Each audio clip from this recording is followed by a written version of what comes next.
موعد وتوقيت مباراة الأهلي والترجي التونسي القادمة في ذهاب الدور ربع النهائي ببطولة دوري أبطال أفريقيا والقنوات الناقلة. وسيلتقي النادي الأهلي مع الترجي التونسي في ذهاب ربع نهائي دوري أبطال أفريقيا يوم الأحد المقبل 15 مارس في 11 مساء بتوقيت القاهرة، 12 بتوقيت السعودية وقطر، 1 بتوقيت الإمارات، 10 بتوقيت تونس. وستقام المباراة في رادس، وستذاع المباراة عبر قناة بي إن سبورت القطرية.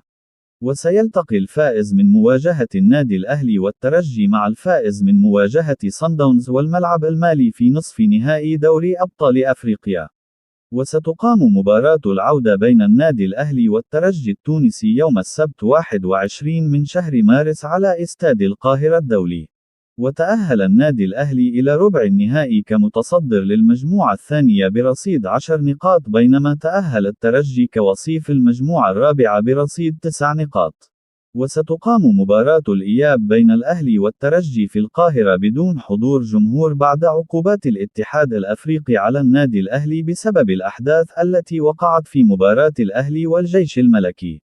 ويسعى النادي الأهلي لتحقيق نتيجة إيجابية في مباراة الذهاب لتسهيل مهمة الفريق في مباراة العودة، وذلك في مشوار الفريق نحو حصد اللقب ال13 في تاريخه.